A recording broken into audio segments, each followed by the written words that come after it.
ठाणे जिल्ह्यातील ताज्या घडामोडींसाठी महाराष्ट्र 100 न्यूज चॅनल सबस्क्राईब करा. आमच्या बेल आयकॉनला प्रेस करायला विसरू नका. स्वातंत्र्यानंतर साकारलं शेंद्रुण खुर्द इथं मोक्षधाम.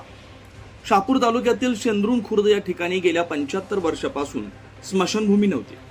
गेल्या अनेक वर्षापासून पावसाळ्यात ताडपत्री चादर घेऊन इथं मयत व्यक्तीवर अंत्यसंस्कार केले जात होते. त्याचबरोबर पावसाळ्यात शेताच्या बांधावरून चिखल तुडवत अंत्ययात्रा काढावी लागत होती. जागेअभावी गेल्या स्वातंत्र्यानंतर स्मशानभूमीचा प्रश्न प्रलंबित होता.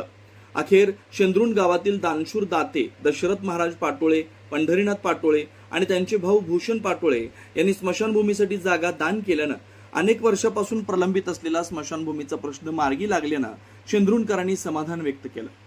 शासनाकडून अनेकदा स्मशानभूमीसाठी निधी येऊन देखील जागेचा प्रश्न प्रलंबित असल्यानं शेंद्रुण खुर्द इथं स्मशानभूमी होऊ शकली नाही. गेल्या कित्येक वर्षापासून स्मशानभूमी नसल्यानं मयत व्यक्तीवर उघड्यावर अंत्यसंस्कार करण्याची वेळ येत होती. मात्र यावर्षी नरेश पाटोळे व त्यांचे सहकारी जितेंद्र पाटोळे यांनी गावातील स्मशानभूमीचा विषय ऐरणीवर घेत स्मशानभूमीचं काम पूर्णत्वास आणलं. नुकताच या मोक्षधाम नावानं बांधलेल्या स्मशानभूमीचा लोकार्पण सोहळा पार पडलाय.